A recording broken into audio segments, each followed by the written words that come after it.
अगर मैं तुमसे कहूँ कि इस कहानी में कोई भूत नहीं है, तो क्या तुम मुझ पर यकीन करोगे?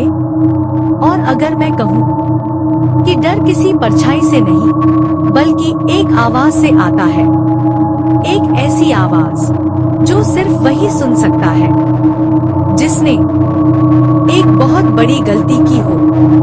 ये कहानी खून की नहीं है, ये कहानी चीखों की नहीं है, ये कहानी है एक ऐसी आवाज की जो मरने के बाद भी चुप नहीं होती। अगर तुम इसे अंत तक सुन पाओ तो शायद समझ पाओगे कि कुछ अपराध कभी दफन नहीं होते। तो चलो कहानी शुरू करते हैं। तुम लोग सोचते हो कि मैं पागल हूँ, लेकिन अगर मैं पागल होता तो क्या मैं इतनी शांति से तुम्हें ये सब बता पाता? मैं बीमार नहीं था, मेरा दिमाग तेज था, बहुत ज्यादा तेज। मुझे उस बूढ़े आदमी से कोई नफरत नहीं थी। उसने मेरा कभी कोई नुकसान नहीं किया, उसका पैसा भी मुझे नहीं चाहिए था। लेकिन उसकी आंख, उसकी एक आंख नीली, ठंडी, मरी हुई सी। जब भी वो मुझे देखता मेरा खून जम जाता, और तभी मैंने तय कर लिया उस आंख को हमेशा के लिए बंद करना होगा। मैंने सब कुछ बहुत सोच समझकर किया, कोई जल्दबाजी नहीं। हर रात ठीक आधी रात के बाद मैं उसके कमरे का दरवाजा बहुत धीरे से खोलता था, इतना धीरे कि घड़ी की सुई भी आवाज न करे।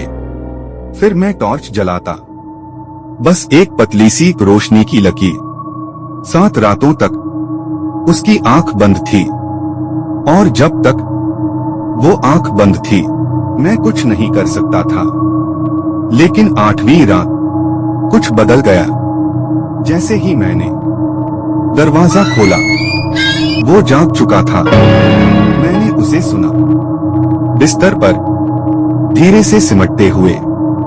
डर, वो डर मैं पहचानता हूँ, क्योंकि वही डर अब मेरे सीने में धड़क रहा था।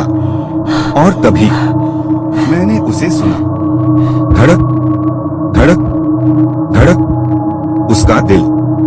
जितना जोर से वो डर रहा था उतनी जोर से दिल बज रहा था। मुझे लगा पूरा मोहल्ला इसे सुन लेगा। और फिर मैंने उसे चुप करा दिया। सब कुछ बहुत जल्दी हुआ और बहुत शांति से। जब सब खत्म हुआ तो उस दिल की आवाज रुक चुकी थी। मैंने शरीर को डोब छुपा दिया, फर्श के नीचे इतना साफ काम किया कि एक धब्बा तक नहीं बचा। और तभी दरवाजे पर दस्तक हुई। पुलिस, किसी ने चीख सुनी थी। मैं मुस्कुराया, उन्हें अंदर बुलाया, उसी कमरे में बैठाया, ठीक उसी जगह जहां वो पड़ा था। मैं बिल्कुल शांत था। लेकिन फिर मैंने उसे फिर सुना, धड़क धड़क धड़क। धीमी थी लेकिन साफ।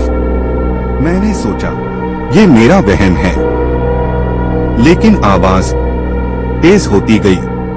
धड़क धड़क धड़क। पुलिस बातें कर रही थी, हंस रही थी, और मुझे लग रहा था ये सब सुन रहे हैं। मेरे कान जलने लगे, सिर फटने लगा, और आखिरकार मैं टूट गया। मैं चिल्लाया। मैंने कहा, बस करो, मुझे छोड़ दो। वो यही है, फर्श के नीचे। अब तुम बताओ, अगर मैं पागल होता तो क्या उस दिल की आवाज आज भी मुझे सुनाई देती?